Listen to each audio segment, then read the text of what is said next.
എല്ലാവർക്കും എൻ്റെ സ്നേഹപൂർവ്വമുള്ള അഭിവാദ്യങ്ങൾ.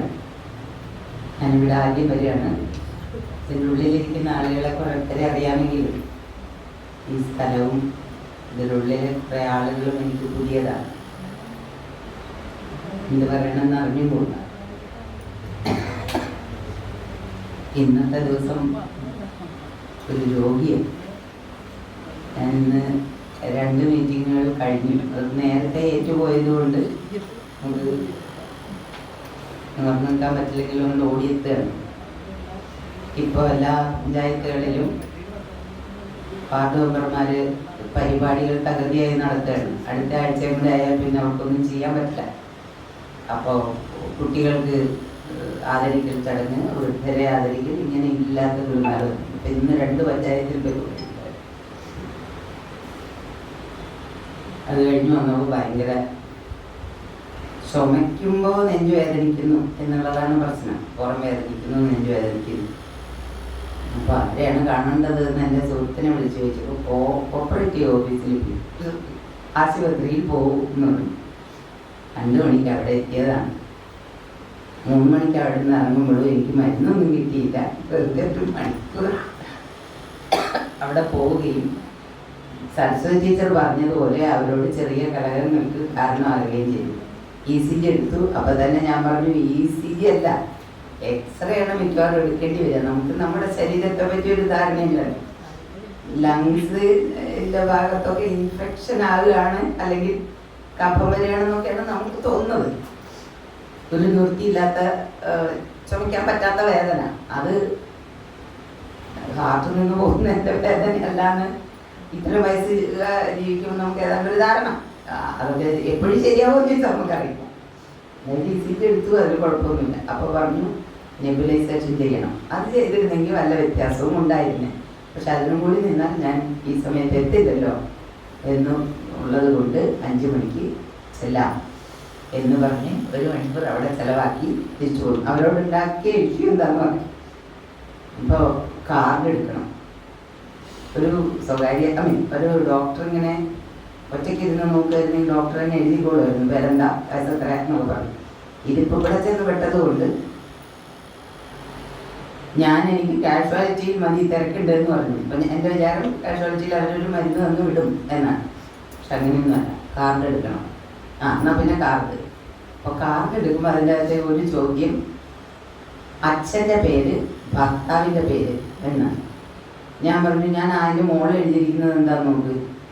അത് എൻ്റെ പേരാണ്, വയസ്സെത്രയാണ്? വയസ്സ് 65. ഇനി അച്ഛനും ഭർത്താവും ഒന്നും പറ്റില്ല. ഞാൻ ഇത്രയും കാലം ജീവിച്ചില്ലേ, എനിക്കൊരു മരുന്നിന് കാർഡ് തരാൻ എൻ്റെ അച്ഛൻ്റെ പേര്, എൻ്റെ ഭർത്താവിൻ്റെ പേര്. ഞാൻ പറഞ്ഞു, നിങ്ങൾ റിലേറ്റീവിൻ്റെ പേര് ചോദിച്ചത്. എൻ്റെ മകൻ്റെ പേരും അവൻ്റെ ഫോൺ നമ്പറും അതിനകത്ത് എഴുതി. ദർശനപ്പന്മോൾ. അച്ഛൻ ആരായാലുണ്ട്, ഭർത്താവ് ആരായാലുണ്ട്. അപ്പോൾ അവരിങ്ങനെ കുഞ്ഞിരിക്കണം. ഞാൻ പറഞ്ഞു, നിങ്ങളെ കുറ്റം പറഞ്ഞതല്ല, ഇതൊക്കെ ഇങ്ങനെയാണ്. നമ്മൾ ഇപ്പോൾ സ്ഥിരമായി പറയുന്നത് പോലെ സിസ്റ്റത്തിൻ്റെ പ്രശ്നമാണ്. സിസ്റ്റത്തിന് അറിയില്ല ഇതൊന്നും ഒരാവശ്യമില്ല. ഇങ്ങനെ ചോദിച്ചുകൊണ്ടിരിക്കും. ഇതൊക്കെ വരെ ഡോക്യുമെൻ്റ് ചെയ്യണം എന്നുള്ള നിർബന്ധമുള്ളവർ. എന്തായാലും ആ പേരുകളൊന്നും എഴുതാതെ തന്നെ അവർ കാർഡൊക്കെ തന്നു. എനിക്ക് ഈ പറഞ്ഞതുപോലെ സാഹിത്യ ചർച്ചകളൊന്നും വശമില്ലാത്ത ഒരാളാണ് ഞാൻ. കൂടുതൽ ചെയ്തു അല്ലെങ്കിൽ ഒരു കാര്യം ചെയ്യാം, എന്നെപ്പറ്റി വല്ലതും അറിയണമെങ്കിൽ, അങ്ങനെ അറിയാൻ മാത്രം നിങ്ങൾ ആരാ എന്നോട് ചോദിക്കണമെങ്കിൽ അങ്ങനെ ചോദിക്കണം. ഇപ്പം ഇത്ര അറിയാൻ മാത്രം എന്താണുള്ളത്, അങ്ങനെയെങ്കിൽ അങ്ങനെ അതിനെന്തെങ്കിലും ചോദിച്ചാൽ പറയാം എന്ന് തോന്നുന്നു. അല്ലെങ്കിൽ ഇപ്പം ഏതാണ്ട് മനസ്സിലായല്ലോ, പേരും അറിയാം, വയസ്സും അറിയാം. പെൻഷനായ ആളാണ്. കോളേജിലാണ് പഠിപ്പിച്ചിരുന്നത്. സരസ്വതി ടീച്ചറെ പോലെ മലയാളം അധ്യാപികയായിരുന്നു എന്ന് കേട്ടാൽ മനസ്സിലായി കാണും. ഇടയ്ക്കിടയ്ക്ക് ക്യാമ്പുകളിൽ ഒന്നിച്ചുണ്ടായിരുന്നു എന്ന് കേട്ടാൽ. മാളയിലാണ് ജോലി ചെയ്തിരുന്നത്. മാളയിൽ മാത്രമേ ജോലി ചെയ്തിട്ടുള്ളൂ. അതൊരു യൂണിറ്ററി സിംഗിൾ മാനേജ്മെൻറ്റാണ്. ഞാൻ ജോയിൻ ചെയ്യുന്ന സമയത്ത് അത് 4 കോളേജുകൾ ഒന്നിച്ചായിരുന്നു. Vimala college, Saint Mary's college, Palakkad Mercy college. അപ്പോൾ നമ്മൾ ജോയിൻ ചെയ്യുമ്പോൾ നമ്മുടെ ഒരു മോഹം, ഞാൻ തൃശ്ശൂർ ജില്ലക്കാരി അല്ലാത്തത് കൊണ്ട് ഓക്കെ, എങ്ങനെയൊക്കെ പോയാലും 2-3 കൊല്ലം കഴിയുമ്പോൾ തൃശ്ശൂരേക്കെങ്കിലും കിട്ടുമായിരിക്കും. മാള കുറേ ഉള്ളിലാണല്ലോ, മാളയിലേക്ക് വരാൻ പൊതുവെ ആളുകൾക്കൊരു പ്രയാസമാണ്, കുറേ ഉള്ളിലേക്ക് പോകണം എന്നുള്ളത്.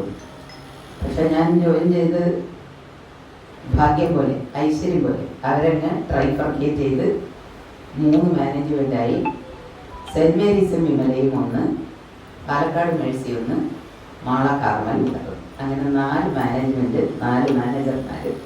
അങ്ങനെ പിന്നെ അവിടെ നിന്നൊരു ട്രാൻസ്ഫർ നമുക്കുണ്ടായില്ല. ഞാൻ അവിടെ തന്നെ പറയുന്നു, അവിടെ തന്നെ ഇരുന്ന് കിട്ടേണ്ടത്.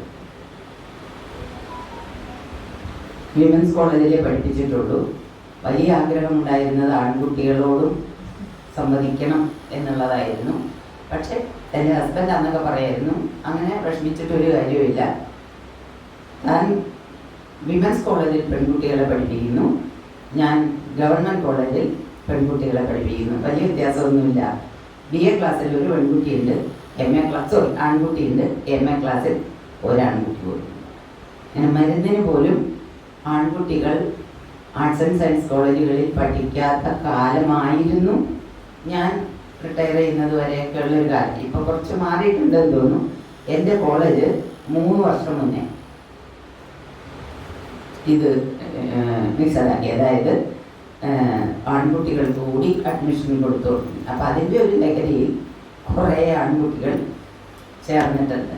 അതിന് അത് കുറച്ച് കാലം കഴിയുമ്പോൾ എന്താവും എന്നറിഞ്ഞുകൂടാ. മാത്രവുമല്ല, ഈ BVOC പോലെ എന്താണ് പ്രിൻറ്റിങ് ടെക്നോളജി അങ്ങനെയൊക്കെ കുറച്ചുകൂടി പ്രൊഫഷണലായാണോ, ജോബ് ഓറിയൻറ്റഡായ എടുക്കുന്നുണ്ടോ?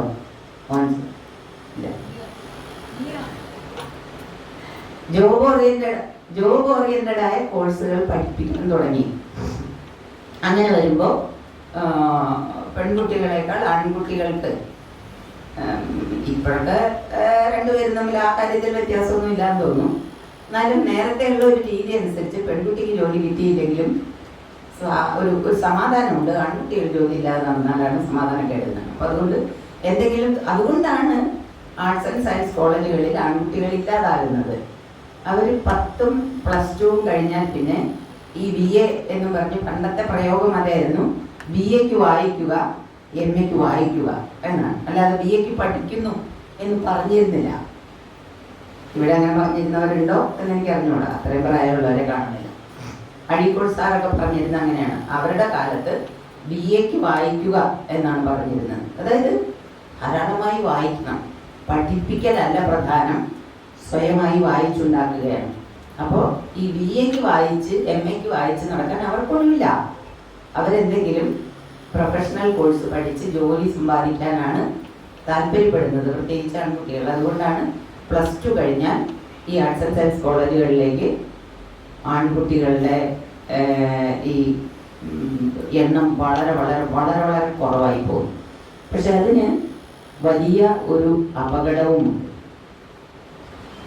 എഞ്ചിനീയർമാരും ഡോക്ടർമാരും മാത്രമുള്ള ഒരു സൊസൈറ്റി അവർ മോശക്കാരാണെന്നല്ല, അവരുടെ അടുത്ത് പോയി 1 മണിക്കൂർ കുത്തിയിരുന്നിട്ട് വന്നൊരു ഹതഭാഗ്യാണ്.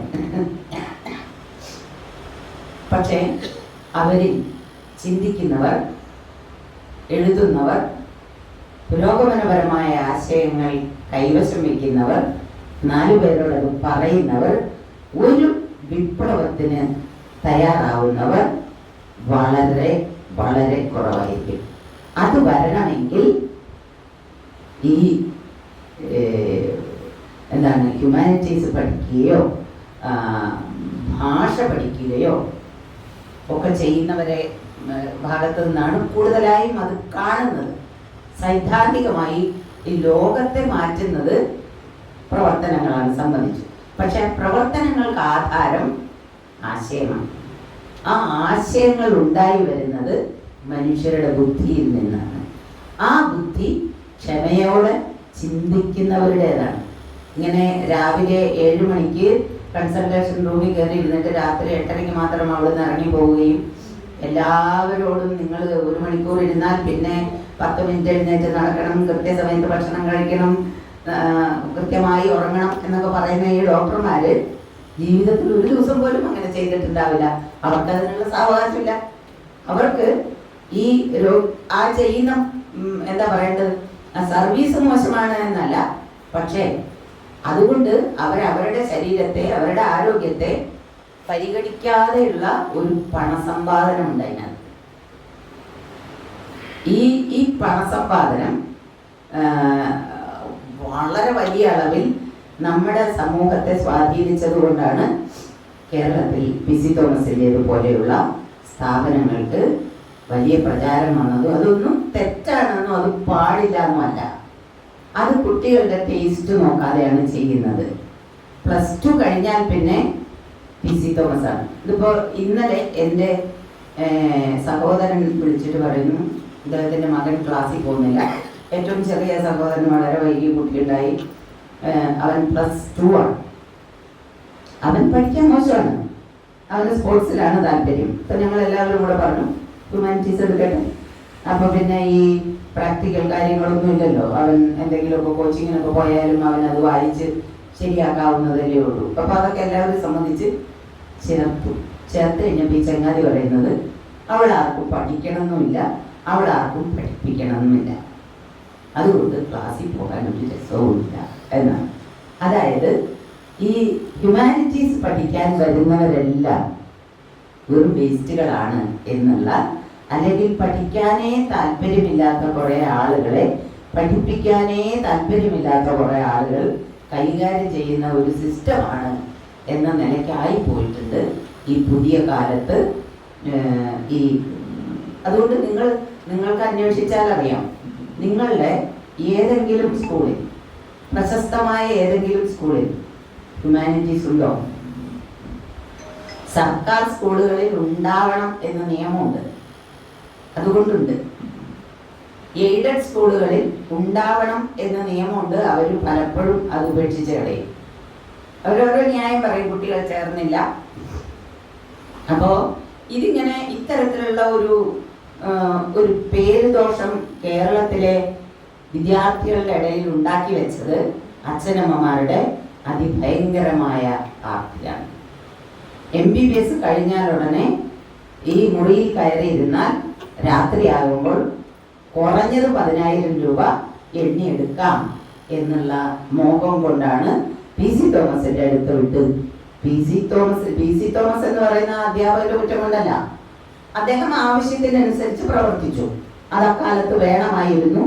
ഇപ്പൊ അദ്ദേഹത്തെ മറികടന്ന് അദ്ദേഹമൊന്നും ആരുമല്ലാതെ വേറെ പല പല പല അങ്ങനെയാണല്ലോ, ഒരു വ്യവസായം ആകുമ്പോൾ, ഒരു ബിസിനസ് ആകുമ്പോൾ അങ്ങനെയാണ്.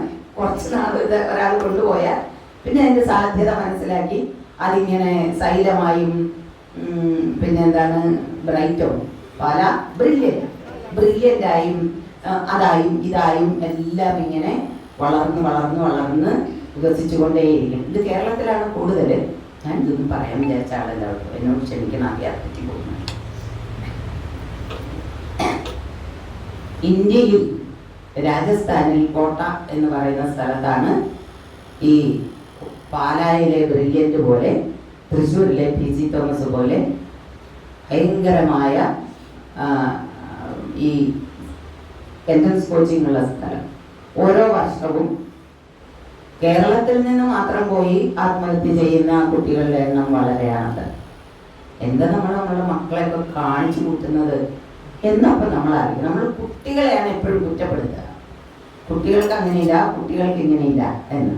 നമ്മുടെ കുട്ടികൾക്ക് അവരുടെ ടേസ്റ്റിനനുസരിച്ച് ജീവിക്കാനുള്ള സ്വാതന്ത്ര്യം കൊടുക്കുന്നില്ല എന്ന് നമ്മളുടെ ഒരു ധാരണ. നമ്മൾ ഉപദേശിക്കണമല്ലോ, നമുക്കതിന് അവകാശം കിട്ടിയ ആൾക്കാരാണ്. അപ്പോൾ നമുക്കറിയാവുന്നത് നമ്മൾ പറഞ്ഞു കൊടുക്കുകയും അതിനനുസരിച്ച് പണ്ടാരോ പറഞ്ഞിട്ടുണ്ടല്ലോ, നിങ്ങളൊരു ചെറിയ കുട്ടിയെ എനിക്ക് തരൂ, ഞാൻ നിങ്ങൾ എങ്ങനെയാണോ അത് കുട്ടിയെ വേണ്ടതെന്ന് പറയുന്നത് അതുപോലെ ആക്കിത്തരാം എന്നൊരു ചൊല്ലുണ്ട്. അതുപോലെ നമുക്ക് വേണ്ടി ഇങ്ങനെ മോൾഡ് ചെയ്ത് കൊണ്ടുവരും.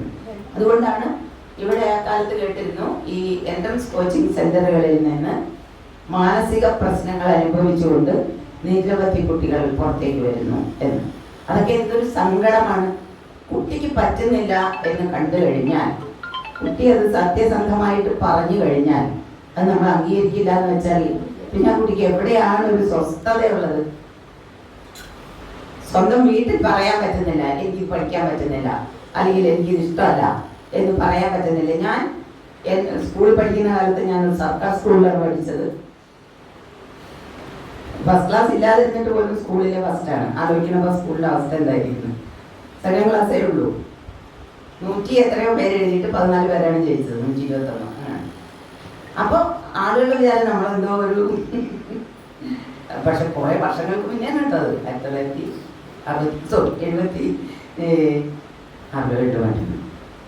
ഉടനെ സെക്കൻഡ് ഗ്രൂപ്പ് എടുക്കുന്നു. അന്ന് അതിനൊരു ഐഡിയ ഉണ്ടായിരുന്നു, നഴ്സിങ്ങിന് പോകാം എന്നുള്ളത്. ഇപ്പോഴും അത് മോശമല്ല. നഴ്സിങ്ങിനൊക്കെ പോകുന്നത് വളരെ വളരെ നല്ല കാര്യമാണ്. കേരളത്തിലെ പെൺകുട്ടികളാണ് ലോകം മുഴുവൻ. ലോകം ക്രിക്കറ്റ് കഴിഞ്ഞാൽ കേരളത്തെ അറിയുന്നത് കേരളത്തിലെ നഴ്സിംഗ് പെൺകുട്ടികളുടെ പേരിലായിരിക്കും. വളരെ ഗംഭീരമായി ജോലി ചെയ്യുന്ന, മാന്യമായി പെരുമാറുന്ന, അന്തസ്സായി ഇടപെടുന്ന നഴ്സസ് കേരളത്തിൽ നിന്നാണ് അത്ര. എല്ലാ വിദേശ രാജ്യങ്ങളും അത് സർട്ടിഫൈ ചെയ്യുന്നു. അതൊന്നും ചെറിയ കാര്യമല്ല. അത് സെക്കൻഡ് ഗ്രൂപ്പ് എടുക്കുന്നു, അതിനുശേഷം BSc സുവോളജി എടുക്കുന്നു. ഇത് കഴിഞ്ഞാൽ അതാണല്ലോ. അതിനുശേഷം MSc സുവോളജിക്ക് അഡ്മിഷൻ കിട്ടുന്നു. അപ്പോഴേക്ക് എനിക്ക് തിരിച്ചറിവുണ്ടായി എനിക്കിത് പറ്റുന്നില്ല എന്ന്. അപ്പോൾ ഇപ്പോഴാണെങ്കിൽ ഞാൻ എൻ്റെ മകനെ പോലും അത് ചെയ്യാൻ സമ്മതിക്കില്ല. ഞാൻ അവൻ അങ്ങോട്ട് പോകുമ്പോൾ ചോദിക്കും, മോനെ എങ്ങോട്ടാ നീ പോന്നെ? പിന്നെ അവിടെ നിന്ന് ഇങ്ങോട്ട് ഇടത്തോട്ട് തിരിയുമ്പോൾ ചോദിക്കും, മോനെ ഇപ്പം എന്താ ഇടത്തോട്ട് തിരിഞ്ഞ് എവിടെ പോകണം? പക്ഷെ അന്നങ്ങനെ ഉണ്ടായിരുന്നില്ല. ഞാൻ രാവിലെ എൻ്റെ കോളേജിൽ പോകുന്നു എന്ന് പറഞ്ഞ് കുറച്ച്, അത് മഞ്ചേരിയിലാണ്, എത്ര ദൂരം, 19 കിലോമീറ്റർ അകലെയാണ്. അവിടെ വന്ന് അവിടെ നിന്ന് എൻ്റെ ഒരു സാറിനോട് ചോദിച്ചു, സാറേ ഞാൻ മലയാളം MAക്ക് ചേർന്നാലോ? ചേർന്നു, അതിനെന്താ? അപ്പം അടുത്തിരുന്ന ടീച്ചർ പറഞ്ഞു, മലയാളം MAക്കൊന്നും അഡ്മിഷൻ ഒന്നും കിട്ടില്ല, കോളേജ് പഠിച്ചവർക്കൊക്കെ എങ്ങനെയാണ് അഡ്മിഷൻ കിട്ടുക? അപ്പം സാറ് പറഞ്ഞു, കിട്ടിക്കൂടായികയില്ല, ഇയാൾക്ക് മലയാളത്തിൽ ഫസ്റ്റ് ക്ലാസ് ഉണ്ടല്ലോ. അപ്പോൾ ആ ഒരു ധൈര്യത്തിൽ ഞാൻ ജീവിതത്തിൽ അതുവരെ കണ്ടിട്ടില്ലാത്ത കാലിക്കറ്റ് യൂണിവേഴ്സിറ്റിയിലേക്ക് ഒറ്റയ്ക്ക് ബസ് കയറി പോവുകയാണ്. അവിടെ ചെന്ന് ഒരു അപേക്ഷാ ഫോറം വാങ്ങി അവിടെ ഇരുന്ന ആളുകളോടും ചോദിച്ചു ഞാൻ, എനിക്ക് കിട്ടുമോ? അപ്പോൾ ആ സ്ത്രീ എന്നോട് പറഞ്ഞു, താഴെ മുരളിയെ അറിയാവുന്ന കുറേ ആളുകളിവിടെ ഉണ്ടാവും. പാലക്കാട് നിന്ന് റിട്ടയർ ചെയ്ത മുരളി മാഷ് ലൈബ്രറിയിൽ മുരളി ഇരിക്കുന്നുണ്ട്, മുരളിയോട് പോയി ചോദിക്കുക. അപ്പം ഞാൻ താഴെ ലൈബ്രറിയിൽ ചെന്ന് ഒരു യുവകോമളൻ അവിടെ ഇരുന്ന് വായിക്കുന്നുണ്ട്. അപ്പം ഞാൻ അദ്ദേഹത്തോട് ചോദിച്ചു, ഞാനിങ്ങനെ ഇവിടെ അഡ്മിഷൻ വന്നതാണ്. അപ്പോൾ പുള്ളി പറഞ്ഞു, വളരെ കറക്റ്റാണ്, അതിങ്ങനെ ഓഫീസുകാർക്കല്ലേ പറയുന്നത്, എനിക്കറിയില്ലല്ലോ, മാർക്കിലേത് വെച്ചിട്ടാണ് കിട്ടുക. പക്ഷേ ഇവിടെ അങ്ങനെയുണ്ട്. അദ്ദേഹവും അങ്ങനെ എനിക്ക് തോന്നുന്നത് എക്കണോമിക്സോ. അപ്പോൾ ആ ഒരു ധൈര്യത്തിൽ നമ്മളെ ധൈര്യപ്പെടുത്താനാണ് അങ്ങോട്ട് പറഞ്ഞു വിട്ടത്. എക്കണോമിക്സോ ഹിസ്റ്ററി അങ്ങോട്ട് പഠിച്ചിട്ട് വന്നതാണ് അദ്ദേഹം. അങ്ങനെയാണ് മലയാളത്തിൽ എത്തിപ്പെടുന്നത്. ഞാൻ പറഞ്ഞത്, ഇപ്പൊ നമ്മൾ കുട്ടികൾക്ക് അത്രയും സ്വാതന്ത്ര്യം കൊടുക്കുന്നില്ല. നമ്മളുടെ വിചാരം നമ്മുടെ കാലത്തുണ്ടായിരുന്ന സ്വാതന്ത്ര്യത്തിന്റെ 10,000 മടങ്ങാണ് ഇപ്പോഴത്തെ കുട്ടികളുടെ സ്വാതന്ത്ര്യം. വേറൊരു നിലക്കുള്ള സ്വാതന്ത്ര്യം ഇല്ലേന്ന് ചോദിച്ചാലുണ്ട്. പക്ഷെ ഞാൻ യൂണിവേഴ്സിറ്റി പോയി വൈകുന്നേരം തിരിച്ചു വന്ന് ഞാനിങ്ങനെ യൂണിവേഴ്സിറ്റി പോയി പറഞ്ഞപ്പോൾ പറഞ്ഞു, അതെവിടെയാ? അവർക്ക് പറഞ്ഞൂടാ, എൻ്റെ അച്ഛനും അമ്മയും കർഷകരാണ്, കുടിയേറ്റ മനുഷ്യരാണ്. അതെവിടെയാന്ന് വെച്ചാൽ അത് രാമനാട്ടുകരയിൽ നിന്ന് കുറച്ചുള്ളിലേക്ക് പോകണം. രാമനാട്ടുകര ആൾക്കാർ ഇങ്ങനെ ഇപ്പൊ നമ്മൾ അത് ചെയ്യാൻ സമ്മതിക്കാത്ത ഒരവസ്ഥയുണ്ട്. നമ്മളിങ്ങനെ നിയന്ത്രിക്കും. BA കഴിഞ്ഞാലും MA കഴിഞ്ഞാലും എന്ത് ചെയ്യണം എന്ന് നിയന്ത്രിച്ചുകൊണ്ടേയിരിക്കുന്ന ഒരു ലോകമുണ്ട്. ആ ലോകത്തിൻ്റെ ഒരു പരിമിതി ഞാൻ 10-30 വർഷം കുട്ടികളെ പഠിപ്പിച്ചപ്പോൾ എനിക്ക് മനസ്സിലായത്, പ്രത്യേകിച്ച് പെൺകുട്ടികൾക്ക് നമ്മൾ സ്വാതന്ത്ര്യം ആൺകുട്ടികൾക്ക് കൊടുക്കുന്നതിൽ അധികം കൊടുത്തില്ലെങ്കിൽ അവർക്ക് ചിന്താപരമായ ശേഷി വളരെ വളരെ കുറഞ്ഞു പോകും. ഇന്നലെ ഞാൻ കോഴിക്കോടായിരുന്നു. കോഴിക്കോട് ഒരു എൻവയോൺമെൻറ്റ് ഫെസ്റ്റായിരുന്നു, മേക്കപ്പെട്ട വന്നിട്ടുണ്ടായിരുന്നു, അതുകൊണ്ടാണ് പോയത്. അപ്പോൾ അവിടെ ചെന്നപ്പോൾ അവിടെ കുട്ടികളുടെ ഒരു പാർലമെൻറ്റ് അങ്ങനെ ഒരു പരിപാടി ഉണ്ടല്ലോ. 10-12 കുട്ടികൾ സ്റ്റേജിലിരുന്ന് പരിപാടി, പാർലമെൻറ്റ് മാതിരി എൻവയോൺമെൻറ്റിനെ പറ്റി ചോദിക്കുന്നു. നിങ്ങൾക്ക് ചായയുടെ പരിപാടി അല്ലെങ്കിൽ എന്തെന്ന് എഴുന്നേൽക്കോ ഇരിക്കോ എല്ലാം ചെയ്യണോ? ബോറടിക്കുന്നില്ലേ? ഉറക്കം വരുന്നില്ലേ? ഒരു വല്ലാത്ത സമയമല്ലേ ഇത്? വൈകുന്നേരം ഉറങ്ങുന്ന ഒരു സമയമല്ലേ ഇത്?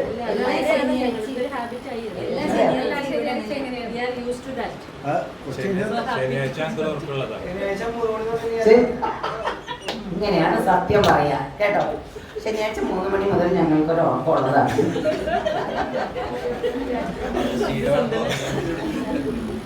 സത്യത്തിന്റെ അത്രയും സൗന്ദര്യമുള്ളത് വേറെ ഒന്നുമില്ല. 2 തവണ ഇവിടെ വന്നാൽ മാഡം അങ്ങനെ തന്നെയാണ്. ഞങ്ങളൊക്കെ അങ്ങനെയായി പോയി.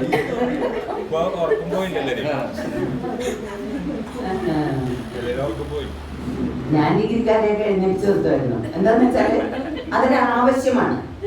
പണ്ട് നമ്മൾ സ്കൂളിൽ all stand up, left hand, right hand, sit down, ഇതൊക്കെ ഇല്ലേ, ഹാൻഡ്സ് അപ്പ്, ഹാൻഡ്സ് ഡൗൺ, ഇതൊക്കെ എന്തൊരു ഉപകാരപ്രദമായ സാധനമാണെന്നറിയോ? ഞാൻ എപ്പോഴും ആലോചിക്കും, ഈ കുട്ടികൾ എന്നെ നോക്കി നിൽക്കുന്നില്ലായിരുന്നെങ്കിൽ എനിക്കും ഇതൊക്കെ ചെയ്യാനുള്ള ഒരു ആഗ്രഹം ഉണ്ടായിരുന്നു ക്ലാസ്സിൽ ഇങ്ങനെ നിൽക്കുമ്പോൾ.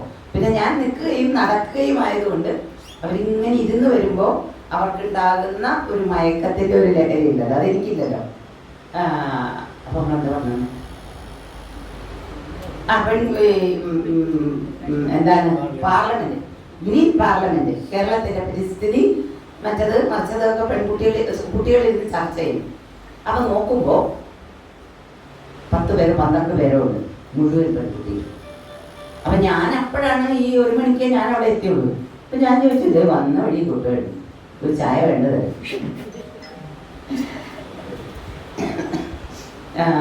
അപ്പോ ഞാൻ തന്നെ അത്ഭുതപ്പെട്ടു പോയി. ഇതെന്തൊരവസ്ഥയാണ്? കേരളത്തിന്റെ പരിസ്ഥിതി പ്രശ്നങ്ങൾ ചർച്ച ചെയ്യാൻ കുട്ടികൾ +2 വരെ, കോളേജ് വരെയുള്ള കുട്ടികൾ വന്നിരിക്കുന്നു. അതിലൊരാൺകുട്ടി പോലുമില്ല. 1 മണിയായപ്പോൾ ഞാൻ ചെന്നു. എന്നെ അപ്പം തന്നെ ഊണ് കഴിക്കാമെന്ന് പറഞ്ഞ് വിളിച്ചു. നമുക്ക് സന്തോഷം.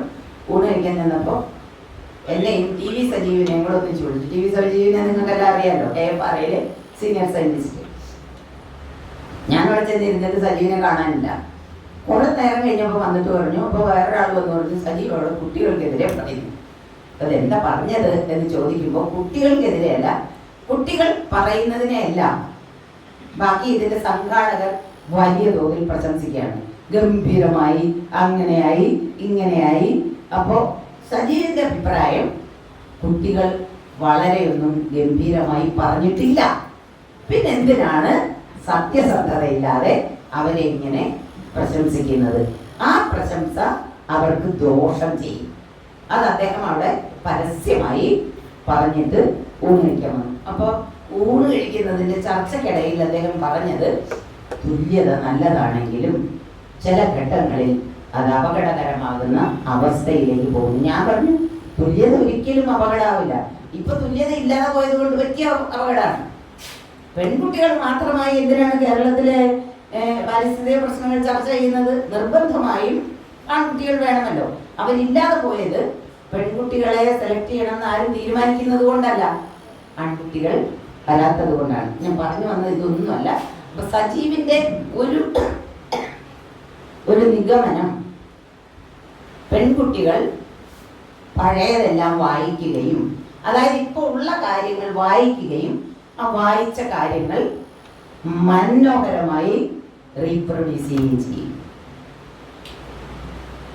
ഇന്നോവേറ്റീവായി, പുതിയതായി, അല്ലെങ്കിൽ ഇപ്പോൾ ഉള്ളതിനെ എതിർത്തുകൊണ്ട് ഒരഭിപ്രായം പറയണമെങ്കിൽ പെൺകുട്ടികൾക്ക് വലിയ ബുദ്ധിമുട്ടാണ്. അപ്പോൾ നമ്മുടെ സൊസൈറ്റി മാത്രമായി പെണ്ണരച്ച് നാടായി പോയാൽ ഉണ്ടാകുന്ന ഒരു പ്രശ്നം, കാലങ്ങൾ കൊണ്ട് ഇതിനോട് വിയോജിപ്പുള്ള ഒരുപാട് പേരുണ്ടാവും. കാലങ്ങൾ കൊണ്ട് സ്ത്രീകൾ ആ സംഗതി മറികടന്നു വരണം. അല്ലെങ്കിൽ ഇപ്പോൾ ഉള്ളതിനെ അനുകൂലിക്കുക എന്നുള്ളതാണ് ഒരു രീതി. അതുകൊണ്ടാണ് നമ്മളുടെ ഇടയിൽ ഇപ്പോഴും ഈ പാട്രിയാർക്കി ഇങ്ങനെ നിൽക്കുന്നത്. അതിനെ പാട്രിയാർക്കിയെ പ്രൊമോട്ട് ചെയ്യുന്നത് പുരുഷന്മാരോടൊപ്പത്തിനൊപ്പം സ്ത്രീകളുമാണ്. പാട്രിയാർക്കിയെ ഇന്റർണലൈസ് ചെയ്ത സ്ത്രീകൾ ധാരാളമാണ്. ഈ മിനിഞ്ഞാന്ന് മാതൃഭൂമിയിൽ ഒരു ചർച്ചയുണ്ടായിരുന്നു. കേരളത്തിൽ ഇപ്പോൾ മാതൃഭൂമി ബുക്സിന്റെ ചരിത്രത്തിൽ, ഏതെങ്കിലും ബുക്സിന്റെ ഉണ്ടോയെന്ന് എനിക്കറിയില്ല, ചരിത്രത്തിൽ ഉണ്ടാകാത്ത അത്ഭുതകരമായ ഒരു സംഭവം ഉണ്ടായിട്ടുണ്ട്. 20 ആഴ്ച കൊണ്ട് ഒരു പുസ്തകത്തിന് 25ാമത്തെ എഡിഷൻ ഇറങ്ങി. ഭയങ്കര സംഭവമാണ്. അതിൽ ചിലതൊക്കെ ചില എഡിഷനിൽ 2000-ഉം 3000-ഉം ഒക്കെ അടിച്ചിട്ടുണ്ട്. അത്രേ അത്യാവശ്യമുണ്ട്. നിങ്ങൾ പത്രത്തിൽ വായിച്ചു കാണും. VD സതീശൻ 1000 ബുക്ക് വാങ്ങിയ ഒരു പുസ്തകത്തെ പറ്റി. കമ്പിളി കണ്ടത്തെ കൽഭരണികൾ എന്ന പേരിൽ ഇടുക്കിക്കാരനായ ഒരു മനുഷ്യൻ അദ്ദേഹത്തിന്റെ ജീവചരിത്ര കുറിപ്പുകൾ എഴുതിയതാണ്. ആത്മകഥയല്ല, ആത്മകഥാപരമായ കുറിപ്പുകളാണ്. സത്യത്തിൽ അത് വായിച്ചാൽ ആത്മകഥയാണെന്നേ തോന്നുള്ളൂ. അതുവരെയുള്ള 10-25 വയസ്സ് വരെയുള്ള ഒരു ആത്മകഥ എന്നാണ് നമുക്ക് പറയേണ്ടത്. ആ നിലയ്ക്ക് ജനനം മുതൽ അങ്ങനെ എഴുതി വന്നേക്കാണ്. അപ്പൊ അതിനകത്ത് മുഴുവൻ ആളുകളും ഈ അതിന്റെ 2 ചർച്ച ഞാൻ അതിന് മുന്നേ കേട്ടിട്ടുണ്ടായിരുന്നു. അപ്പൊ ഇതിനകത്ത് പറയുന്നത് മുഴുവൻ ഇയാളുടെ അമ്മയെ പറ്റിയാണ്. അമ്മ ഭയങ്കര ഫെമിനിസ്റ്റ് ആണ് എന്നും അമ്മ അസാധ്യ തന്റെ ഇടമുള്ള ഒരു സ്ത്രീയാണ് എന്നും അമ്മ വളർത്തിയ മകനാണ്. അത് ശരിയാണ്. അച്ഛൻ ഇട്ടിട്ടൊക്കെ പോകണം. 10-12 കൊല്ലമൊക്കെ കഴിഞ്ഞൊക്കെ കയറി കഴിഞ്ഞു. അപ്പോൾ അച്ഛൻ ഉപേക്ഷിച്ചു പോയ ഒരു നിവൃത്തിയുമില്ലാത്ത, ഒരു ഗതിയും പരഗതിയുമില്ലാത്ത ഒരു സ്ത്രീ 4 മക്കളെ വളർത്തിക്കൊണ്ടുവന്നാണ്. നമ്മളത് അംഗീകരിക്കുന്നു. അങ്ങേറ്റം പ്രശംസനീയമായ ഒരു പ്രവൃത്തിയാണ് അമ്മ ചെയ്യുന്നത്. അവരൊരു മടുപ്പും കൂടാതെ അവസാന മണിക്കൂർ വരെ ഈ മക്കളെ വളർത്തി വിദ്യാഭ്യാസമുള്ളവരും വിവാഹിതരും ഒക്കെ ആക്കിവിടുക. അതിൽ ഈ ഒരു മകനാണ് കൂടുതൽ പഠിച്ചത്. അയാളിപ്പോൾ ഫ്രാൻസിൽ പാരീസ് യൂണിവേഴ്സിറ്റിയിലെ പ്രൊഫസറാണ്. ഇവിടെ നമ്മുടെ കള്ളത്തോടൊരു എന്താ പറയണ്ടേ, അനാഥാലയത്തിൽ കുറച്ചു കാലം നിന്ന ആളാണ്. അത്ര ഗതികെട്ട ഒരു മനുഷ്യനായിരുന്നു. അപ്പോൾ ആ പുസ്തകം വായിക്കുമ്പോൾ പക്ഷേ എന്നെ സംബന്ധിച്ച് ഈ അമ്മയ്ക്ക് എന്തെല്ലാം ക്രെഡിറ്റുകൾ കൊടുത്താലും അവരുടെ മനസ്സിൽ അവരൊരു ഫെമിനിസ്റ്റ് ആണോ എന്ന് ചോദിച്ചാൽ ഈ പകുതി നമ്മൾ പറയില്ലേ, പശു എന്നുള്ള വാക്കിന് പകരം പട്ടി എന്നെഴുതിയാലും മാർക്ക് കൊടുക്കണം. പാട്ടുണ്ടല്ലോ എന്ന മാതിരി കുറച്ച് കാര്യങ്ങൾ അവർ ചെയ്തിട്ടുണ്ടല്ലോ എന്നുള്ളതിന്റെ പേരിൽ വേണമെങ്കിൽ മാർക്ക് കൊടുക്കും. കുറച്ചല്ല, ഒരുപാട് കാര്യങ്ങൾ ചെയ്തിട്ടുണ്ട്. പക്ഷേ ഈ എഴുത്തുകാരന്റെ അച്ഛൻ ഇട്ടിട്ട് പോകുന്നതിന് മുമ്പേ, ഇന്നലെ ചേച്ചി അത് കേട്ടതാണ് ആ ചർച്ച, ഇട്ടിട്ട് പോകുന്നതിന് മുന്നേ അടിയോടടിയാണ്. ആ പുസ്തകം വായിച്ചാൽ നിങ്ങൾക്ക് ഭ്രാന്താവും. ആ മാതിരി മദ്യം വയ്ക്കുക, വീട്ടിൽ വന്ന് തല്ലുക. ഈ സ്ത്രീ കുഴപ്പമൊന്നും ഉണ്ടാക്കിയിട്ടല്ല, അതൊരു രസം. കുട്ടികൾ പന്ത് കെട്ടി കളിക്കുന്നത് ഇപ്പൊ പന്ത് എന്തെങ്കിലും ചെയ്തിട്ടാണോ? ഒന്നുമല്ലല്ലോ. പന്ത് കാണുമ്പോൾ തല്ലണം. അപ്പൊ മാതിരി ഈ സ്ത്രീയെ കാണുമ്പോൾ തല്ലണം. പക്ഷേ 12 വർഷം ഇയാള് ഇവരെ ഇട്ടിട്ട് പോകുന്നു. തിരിച്ചു വരുമ്പോ ഈ സ്ത്രീ ഇയാളോട് പറയുന്നുണ്ട്. അതൊക്കെ നമ്മളെ അത്ഭുതപ്പെടുത്തും. അയാളുടെ പേര് ഈ എന്താ പറയുക, കുടിയേറ്റ മേഖലകളിലൊക്കെ ഒരു പേരുണ്ട്, കൊച്ച ഉസേപ്പ് എന്നൊക്കെ പറഞ്ഞിട്ട് പേരുകളുണ്ട്. അപ്പോ ഈ സ്ത്രീ ഭർത്താവിനെ കൊച്ച എന്ന് വിളിച്ചിട്ടാണ് സംസാരിക്കുന്നത്. കൊച്ചി ഇനി പഴയതുപോലെ നടക്കില്ല, ഇനി എന്നെ വന്ന് തല്ലാമെന്ന് വിചാരിക്കണ്ട, മര്യാദക്കാണെങ്കിൽ ഇവിടെ നിൽക്കാം. അപ്പൊ ഇയാൾ പറയുന്നത്, മേരി പറയുന്നതല്ല ഞാൻ സമ്മതിച്ചു, അതേ നമുക്ക് നിർത്തിയുള്ളൂ. അങ്ങനെ സമ്മതിച്ച് നിന്ന ആള് കുറച്ച് ദിവസം കഴിഞ്ഞപ്പോ ഈ പന്ത് കാണുന്ന കുട്ടിയെ പോലെ പിന്നെ തട്ടാൻ തുടങ്ങി. അടിക്കുന്നു, പിടിക്കുന്നു, ആകെ വേണം. അതിനെ നിങ്ങൾ എങ്ങനെ വിലയിരുത്തും എന്ന് മാത്രം ആണ് എനിക്ക് ചോദിക്കാനുള്ളത്. അത് ഒരു പാട്രിയാർക്കി ഇന്റേണലൈസ് ചെയ്യാത്ത ഒരു സ്ത്രീക്ക് എങ്ങനെയാണ് അത് അംഗീകരിക്കാൻ പറ്റുക? ഭർത്താവല്ലേ, തല്ലാൻ അവകാശമുണ്ട് എന്ന് വിചാരിക്കാതെ ഇതെങ്ങനെയാണ് കൊള്ളാൻ പറ്റുക? മുതിർന്ന മക്കൾ, 18 വയസ്സ് കഴിഞ്ഞ 3 മക്കൾ ഉണ്ടായിരിക്കെ ആ മക്കളുടെ മുന്നിൽ വെച്ചൊരു ചെറിയ ഒറ്റമുറിയൊക്കെയുള്ള വീടാണ്. ഒരു മനുഷ്യൻ കയറി വന്ന് തല്ലുന്നു, അടിക്കുന്നു, ചോറെടുത്തെറിയുന്നു, മീൻകറി എടുത്തെറിയുന്നു. ഇതിനെ എങ്ങനെ നിങ്ങൾ കാണും? അതിനകത്ത് ഭീകരമായ പാട്രിയാർക്കി അവശേഷിക്കുന്നുണ്ട് എന്നുള്ള തിരിച്ചറിവ് നമുക്കുണ്ടാകും. അതല്ലാതെ ഇവർ പൊരുതിയെന്നോ ഇവർ വാക്കത്തിയുമായി നടന്നു എന്നോ അരയുടെ അരിവാളും കൊണ്ടാണ് സഞ്ചരിച്ചത്. ശരിയാണ്, അതൊക്കെ ഗംഭീരമാണ്, തൻ്റെ ഇടമാണ്. പക്ഷെ ഈ സാധനം നിങ്ങളൊരു ഹിന്ദി സിനിമ കണ്ടുണ്ടാവും, ഥപ്പൻ എന്നുള്ള പേരിൽ. ഒറ്റയോടുകൂടി പ്രശ്നം തീർന്നു. അപ്പോഴാണ് വർഷങ്ങളുടെ അടി കഴിഞ്ഞിട്ട് 12 വർഷം ഇയാള് ചത്തോ ജീവിച്ചോ എന്ന് പോലും അറിയാതിരിക്കെ 12 വർഷത്തിന് ശേഷം തിരിച്ചു വന്ന് പിന്നെ മതി. അപ്പൊ അതിനെ നമ്മൾ എങ്ങനെ കാണണം എന്നുള്ളത് ഞാൻ പറഞ്ഞു വേറെ വഴിക്ക് പോവുകയാണ്. അപ്പോൾ ഇത്തരം കാര്യങ്ങൾ പെൺകുട്ടികൾക്ക്, സ്ത്രീകൾക്ക് എന്താ പറയേണ്ടത്, ഇന്നോവേറ്റീവായിട്ടുള്ള പുതിയ ആശയങ്ങൾ പറയാം, പുതിയ കണ്ടെത്തലുകൾ നടത്താം, പുതിയ ദർശനങ്ങൾ അവതരിപ്പിക്കാം. അല്ലെങ്കിൽ ഏറ്റവും സിമ്പിളായിട്ട് ഇന്നലെ വരെ നടന്നതല്ലാത്ത വഴിയിലൂടെ ഇന്ന് നടക്കാം, നാളെ മറ്റൊരു വഴിയിലൂടെ നടക്കാം എന്ന് ആർജവത്തോടെ തീരുമാനിക്കാൻ പെൺകുട്ടികൾക്ക് ബുദ്ധിമുട്ടുണ്ട് എന്ന് പറഞ്ഞ ഞാനല്ല, TV സജീവാണ് അദ്ദേഹം പറയുന്നത്. അതുകൊണ്ട് ലോകത്ത് ഇത്തരം കാര്യങ്ങളിൽ എഞ്ചിനീയർമാരും ഡോക്ടർമാരും ടെക്നീഷ്യന്മാരും പിന്നെ പ്ലംബർമാരും ഫിറ്റർമാരും ഒക്കെ പുരുഷന്മാരായിരിക്കുകയും അധ്യാപകരും 100-101% സ്ത്രീകളായിരിക്കുകയും ചെയ്യുന്ന ഒരു സൊസൈറ്റിയിൽ പുതിയ പുതിയ ആശയങ്ങളുടെ അഭാവം വളരെ കൂടുതലായിരിക്കും എന്നാണ്. അത് തിരുത്തേണ്ട ഉത്തരവാദിത്വം ഇനിയത്തെ ജനറേഷനിലെ സ്ത്രീകൾക്കും പെൺകുട്ടികൾക്കും തന്നെയാണ്. അങ്ങനെയുള്ള ഒരാക്ഷേപം, അതായത് നമ്മളെപ്പോഴും കേൾക്കുന്നതാണ് എന്തുകൊണ്ടാണ് നാട്ടിൽ വിപ്ലവകരമായ മാറ്റങ്ങൾ വരാത്തത് എന്നുള്ള ചോദ്യത്തിന് പലരും എഴുതി കണ്ടതാണ് നമ്മുടെ സ്കൂളുകളിൽ നിന്ന് അത്തരത്തിൽ യാതൊരു മെസ്സേജും കുട്ടികൾക്ക് കിട്ടാത്തത് കൊണ്ട്. നമ്മൾ അച്ഛനും അമ്മയും പറഞ്ഞു വിടുന്നു, നീ വല്ലവരുടെയും കാര്യം ഒന്നും അന്വേഷിച്ചിടക്കണ്ട, നീ നിന്റെ കാര്യം നോക്കി പഠിച്ചിട്ട് പോന്നാൽ മതി. ആ ക്യാമ്പസിനകത്ത് എന്തൊരനീതി നടന്നാലും അതിനെ ചോദ്യം ചെയ്യാതിരിക്കാൻ നമ്മൾ തന്നെ പറഞ്ഞു പഠിപ്പിക്കും. ചോദ്യം ചെയ്താൽ അവിടെ എന്തെങ്കിലും ഒരു ബുദ്ധിമുട്ടുണ്ടാവും. ആ ബുദ്ധിമുട്ട് അനുഭവിപ്പിക്കാതിരിക്കാൻ നമ്മൾ കുട്ടികളെ ട്രെയിൻ ചെയ്യും. അതേ ട്രെയിനിങ് തന്നെയാണ് അധ്യാപകരും കൊടുക്കുന്നത്, വിശേഷിച്ച് അധ്യാപികമാർ. നമ്മുടെ ഇന്ത്യൻ സ്വാതന്ത്ര്യ സമരം പോലും നല്ല നിലയ്ക്ക് പഠിപ്പിക്കാതാകുമ്പോൾ സ്വാതന്ത്ര്യ സമരത്തെ തിരുത്തിയെഴുതാൻ വളരെ എളുപ്പമാകും.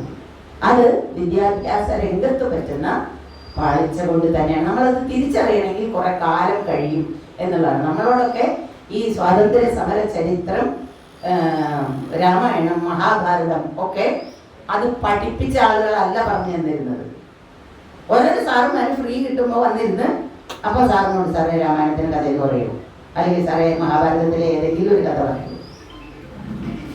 ഇനി ചരിത്ര അധ്യാപകർ ഈ ധീരരും വീരരുമായ സ്വാതന്ത്ര്യ സമര സേനാനികളെ പറ്റി രാജ്യം എങ്ങനെയാണ് ഇങ്ങനെ ആയത് എന്നുള്ളത് പറഞ്ഞു തന്നിരുന്നു. അപ്പോഴാണ് നമുക്ക് ഈ രാജ്യം ഇനിയും നഷ്ടപ്പെട്ടു പോകരുത്, ഇതിന് ജനാധിപത്യം നിലനിൽക്കണം എന്നൊക്കെ ഉള്ളൊരു തോന്നലുണ്ടാകുന്നത്. അത്തരം തോന്നലുകളിലേക്ക് ഈ പുതിയ തലമുറയെ കൊണ്ടുവരണമെങ്കിൽ നമ്മൾ ആ നിലയ്ക്കുള്ള ഒരു മാറ്റം അനിവാര്യമാണ്. ഞാൻ ദീർഘിപ്പിക്കുന്നില്ല. ഞാൻ കൂടുതലായും പ്രവർത്തിച്ചിട്ടുള്ളത് പരിസ്ഥിതി മേഖലയിലാണ്. പിന്നെ ഫെമിനിസ്റ്റ് പരിസ്ഥിതി മേഖലയിൽ പ്രവർത്തിച്ചത് എന്തുകൊണ്ടാണെന്ന് നിങ്ങൾക്ക് പറഞ്ഞാൽ ഒത്തിരി പറയണം. അതിനകത്തല്ലാതെ ഇപ്പം നമ്മളൊരു ഫെമിനിസത്തെ പറ്റിയാണ് പറഞ്ഞുകൊണ്ടിരിക്കുന്നത് എന്നുള്ളത് കൊണ്ട് എന്തുകൊണ്ടാണ് അങ്ങനെ ചെയ്യേണ്ടി വന്നത് എന്ന് മാത്രം പറഞ്ഞിട്ട് അവസാനിപ്പിക്കുക. സോറി കേട്ടോ. എൻ്റെ അച്ഛൻ വലിയൊരു പുരോഗമനവാദിയായിരുന്നു. അതുകൊണ്ടാണ്, വെറുതെ അല്ല. പിന്നെ യൂണിവേഴ്സിറ്റി എവിടെയാ എന്ന് എൻ്റെ അമ്മയ്ക്ക് ചോദിക്കാനുള്ള കല്യാണമോ അല്ലെങ്കിൽ സ്വാതന്ത്ര്യമോ കിട്ടുന്നത് യൂണിവേഴ്സിറ്റിയിൽ പോയി ഒറ്റയ്ക്ക് കാര്യം സാധിച്ചു വന്നു എന്ന് പറഞ്ഞാൽ അടിപൊളി എന്ന് പറയുന്ന ഒരു അച്ഛൻ ഉണ്ടാകും. അല്ലാതെ നീ ആരുടെ കൂടെ പോയി ഒറ്റയ്ക്ക് തന്നെയാണോ പോയത്? അത്തരം അന്വേഷണങ്ങളൊന്നുമില്ല. അത് ഗംഭീരായി എന്നാണ്. എനിക്ക് 5 സഹോദരന്മാരാണ്. ഇവരുടെ അടുത്തുനിന്നൊന്നും ഞാനൊരു ആണകന്തയും അനുഭവിച്ചിട്ടില്ല. എൻ്റെ കുട്ടികൾ ക്ലാസ്സിൽ വരുമ്പോൾ പറയുമായിരുന്നു അവർക്ക് വീട്ടിലെ സഹോദരങ്ങളുടെയും അച്ഛൻ്റെയും ഒക്കെ തുണി അലക്കണം എന്ന്. എനിക്കത് കേട്ടിട്ട് വന്ന ഒരു ദേഷ്യത്തിനും വെറുപ്പിനും സങ്കടത്തിനും ഒരവസാനമില്ല. ഞാൻ എൻ്റെ ജീവിതത്തിൽ ഒരിക്കൽ പോലും ആ പണി ചെയ്യിച്ചിട്ടില്ല. എൻ്റെ ഏതെങ്കിലും ബ്രദർ 5 എണ്ണം ആലോചിക്കണം. എൻ്റെ അച്ഛൻ സ്വന്തമായി തുണി കഴുകി ഉണക്കുന്ന ആളാണ്. അദ്ദേഹത്തിന് 86 വയസ്സിൽ മരിക്കുന്നതിന് കുറച്ച് ദിവസം മുന്നെയാണ്. ജീവിക്കാൻ ശേഷിയുള്ള ഒരു സ്വന്തമായി തുണി കഴുകിക്കൊള്ളൊന്നുമില്ല കേട്ടോ. നിങ്ങൾ ജോലിക്കാരൊക്കെ വാഷിംഗ് മെഷീനിലും ഒക്കെ ചെയ്തു. പക്ഷേ വീട്ടിലിരിക്കുന്ന ഭാര്യയ്ക്ക് കഴുകാനുള്ളതാണ് നിങ്ങളുടെ വസ്ത്രം എന്ന് നിങ്ങൾ വിചാരിക്കുന്നുണ്ടെങ്കിൽ നിങ്ങൾ ലജ്ജാകരമായ ഒരു സംസ്കാരത്തിൻ്റെ ഉടമയാണ്. അപ്പൊ എൻ്റെ അമ്മ പറയുമായിരുന്നു, ഒരു ഷർട്ട് ഒന്ന് കഴുകി തരാൻ പറയുമോ എന്ന് ചോദിച്ചാൽ നീ അവളുടെ ഉടുപ്പ് കഴുകി കൊടുക്കുമോ എന്നപ്പോഴും അവൾക്ക് അവളുടെ ഉടുപ്പ് കഴുകാനുണ്ട്, നീ നിന്റെ ഉടുപ്പ് കഴുകിക്കോ എന്ന് ചെറിയ കാലത്ത് തന്നെ പറഞ്ഞു. ഞങ്ങൾ കുട്ടികളായി ഇരിക്കുമ്പോൾ ഒന്നിച്ച് പുഴയിലാണ് കുളിക്കാൻ പോയിക്കൊണ്ടിരുന്നത്. അപ്പോൾ കൃത്യമായും എല്ലാവരുടെയും കൂടി ഒന്നിച്ചലക്കാൻ കൊണ്ടുപോയാൽ ആൺകുട്ടികളുടേത് അവർക്ക് സോപ്പ് തേച്ചാൽ കൊടുക്കും, പെൺകുട്ടികളുടേത് ഞങ്ങൾക്ക് സോപ്പ് തേച്ച് തരും. അപ്പം ഇങ്ങനെ ഇങ്ങനെയൊക്കെ ചോദിക്കുമ്പോൾ അതങ്ങോട്ട് കൊടുക്ക്, നമ്മളെ കൊണ്ട് കഴിയുകയില്ല. അപ്പോൾ ആ ഒരു എല്ലാ പെൺകുട്ടികളും പറയുന്നത് ഇവിടുന്ന് ചെന്നിട്ട് എല്ലാ ആൺകുട്ടികളുടെയും അടിവസ്ത്രം വരെ കലക്കണം എന്നാണ്. ഇതൊക്കെ നമ്മൾ ഇനിയും മാറുന്നില്ലെങ്കിൽ, ഞാൻ എൻ്റെ മകൻ്റെ 10 വയസ്സിന് ശേഷം അവൻ്റെ അടിവസ്ത്രം കഴിയത്തില്ല. അത് ചെയ്യാൻ അവനായി. അതെന്തിനാണ് നമ്മൾ ചെയ്യുന്നത്? ഇപ്പോ അവനാണെങ്കിൽ വീട്ടിൽ ജോലിക്ക് ആളുണ്ടായാലും അത് സമ്മതിക്കില്ല. അതെന്താ ഞാൻ കഴിയാമല്ലോ, സംഭവിക്കുമോ എന്ന് ചോദിക്കും. ഞാൻ പറഞ്ഞു വന്നത്, ഇത്തരത്തിലുള്ള പെൺകുട്ടികളെ രണ്ടാം തരം പൗരരായി കാണുന്ന, നേരത്തെ ബെല്ലടിച്ചാൽ ഏറ്റവും ആദ്യത്തെ ബസ്സിൽ തന്നെ കയറി വീട്ടിലെത്തണം എന്ന് വാശി പിടിക്കുന്ന പെൺകുട്ടികൾക്ക് സ്വാതന്ത്ര്യം കൊടുക്കാതിരുന്ന ഒരു കാലം ഉണ്ടായിരുന്നു. ആ കാലത്ത് അതിലൊക്കെ സങ്കടപ്പെട്ടിരിക്കുന്ന ഒരു സമയത്ത് ഞാൻ ഏറ്റവും വേദനാജനകമായ ഒരു സംഭവം എൻ്റെ ക്ലാസ്സിൽ ഒരു പെൺകുട്ടി പറഞ്ഞു. അന്നോടുകൂടിയാണ് എനിക്ക് ഇതിനോട് ഭയങ്കരമായ ഒരു പ്രതിഷേധം വന്നുപോയത്. ഒരു സ്പോർട്സുകാരി പെൺകുട്ടിയാണ്, പഠിക്കാനൊക്കെ മോശമാണ് കുട്ടി. പക്ഷെ ഞാൻ എപ്പോഴും അവളെ തിരയും, ക്ലാസ്സിലുണ്ടോ എന്ന്. 2 ദിവസം അവള് ക്ലാസ്സിൽ വന്നില്ല. 3-ാമത്തെ ദിവസം വന്നപ്പോൾ ഞാൻ 2-ാമത്തെ ദിവസം കാണാത്തപ്പോൾ തന്നെ ഞാൻ പറഞ്ഞു, നാളെ അവൾ വന്നാൽ എന്നെ കാണാൻ പറയണം. പിറ്റേ ദിവസം എനിക്ക് ആദ്യമേ തന്നെ അവരായിരുന്നു. അപ്പം എന്നെ കാണാൻ വരാതെ തന്നെ ഈ കുട്ടി ക്ലാസ്സിലുണ്ട്. അപ്പം ഞാൻ ചോദിച്ചു, എന്താണോ പറ്റിയത് 2 ദിവസം? അവരോട് വേഗം എന്നോട് പറഞ്ഞു, ഒന്നുമില്ല മിസ്സേ, ഞാൻ സ്റ്റാഫ് റൂമിൽ വരാം എന്ന്. അപ്പം ഞാൻ ഇരുത്തി തന്നെ എനിക്ക് എന്തോ ഒരു രസമല്ലാന്ന് തോന്നി. സ്റ്റാഫ് റൂമിൽ വന്നപ്പോൾ ഇവിടെയും ഒക്കെ ഇങ്ങനെ പാടുകളാണ്, അടിയുടെ പാടുകളാണ്. അപ്പം നമ്മൾ സ്വാഭാവികമായും വിചാരിക്കുക എന്താണ്, 20 വയസ്സായ ഒരു പെൺകുട്ടി ഏതോ പ്രേമത്തിൽ പെട്ടു, അത് പിടിച്ചു, അച്ഛനും അമ്മയും ആങ്ങളെയൊക്കെ കൂടി തല്ലി തമ്പോറാക്കി എന്നാണ്. അതല്ല പ്രശ്നം. അച്ഛൻ അമ്മയെ നിരന്തരം മർദ്ദിക്കും. ഇത് ഈ കുട്ടികൾ ഇങ്ങനെ കണ്ട് അത് അന്ന് ഇവളുടെ അനിയന്മാരാണ് 2 പേര്. അവർ പേടിച്ചിട്ട് കട്ടിലിന്റെ അടിയിൽ കയറി. ഭയങ്കര പേടിയാണ് ഈ കുട്ടികൾക്ക്. സ്വാഭാവികമല്ലേ, ഇളന്തേലും ചെയ്തു പോയാലോ എന്ന് വിചാരിച്ചു. അപ്പോൾ ഒരു ദിവസം ധൈര്യം സംഭരിച്ച്, അത് ധൈര്യം സംഭരിക്കാനുണ്ടായ കാരണം എന്താണെന്ന് കേട്ടോളൂ. ഇയാൾ വൈകുന്നേരം മീനുമായി വരും. മദ്യപാനിയുടെ ഒരു രീതിയാണല്ലോ, നിങ്ങളെ ആരും ഉദ്ദേശിച്ചല്ല കേട്ടോ എന്ന് പറയും. സദയം ക്ഷമിക്കാം. അപ്പോൾ മീനൊക്കെ ഉണ്ടാക്കി ഭക്ഷണം കഴിക്കാനിരുന്നു. ഇയാൾക്ക് മീൻ കൂട്ടാൻ പറ്റിയില്ല. അത് സ്വാഭാവികമാണല്ലോ, അവരുടെ വയറ്റിൽ ഒരുപാട് കള്ളുണ്ടാകുമ്പോൾ അതിൻ്റെ ടേസ്റ്റ് നന്നായി തോന്നില്ല അവർക്ക്. അപ്പോൾ ആദ്യം മീൻ എറിഞ്ഞു, അത് കഴിഞ്ഞ് ചോറെറിഞ്ഞു. എന്നിട്ട് അതവിടെ തീരുന്നില്ല, മീനും ചോറും കറിയട്ടെ, ഇവർക്ക് വൃത്തിയാക്കിയാൽ മതിയല്ലോ, അയാൾ എണീറ്റ് പോവുകയാണ്. പക്ഷെ അതല്ല, ഈ സ്ത്രീയെ കൊണ്ട് അത് തീറ്റയാണ്. ഈ നിലത്ത് വീണ ചോറ് നക്കിയെടുക്കണത് എനിക്ക് പറയാൻ ഇഷ്ടമല്ല. അത് ഒരു കുട്ടി കണ്ടുകൊണ്ട് നിൽക്കേണ്ടി വരികയാണ്. ഈ കുട്ടികൾ ഈ ലോകത്ത് ഭയങ്കര സർഗാത്മകമായും ഭയങ്കര സമാധാനപരമായും അവർ മുതിർന്നു കഴിയുമ്പോൾ ഇടപെടണമെന്ന് വാശി പിടിക്കാൻ നമുക്കെന്താ അധികാരം, നമുക്കെന്താ അവകാശം? ആ പെൺകുട്ടി അമ്മയെ കൊണ്ട് ബലമായി കുനിച്ചു നിർത്തി ചോറ് നക്കിക്കുന്നത് കണ്ടപ്പോൾ അമ്മയെ ചെന്ന് പിടിച്ചു. ചെയ്യരുതെന്ന് പറഞ്ഞ് അച്ഛനെ പിടിച്ച് തള്ളി. അയാൾ ഒരു ദിവസം ഒരു 10 തവണ അടിച്ചു, പിറ്റേ ദിവസം അടിച്ചു. അപ്പോഴാണ് നമുക്ക് ഈ ആണകന്ത കുട്ടികൾ മുതൽ ഇങ്ങനെ ഉള്ളിൽ വഹിച്ചു വരുമ്പോൾ സ്ത്രീകളെ പറ്റി എന്താണ് അവർ വിചാരിക്കുന്നത് എന്നുള്ള ഒരു തോന്നൽ ഉണ്ടാകുന്നത്. അപ്പം നമ്മൾ അറിയാതെ ഫെമിനിസ്റ്റ് ആയിരിക്കും. Thank you.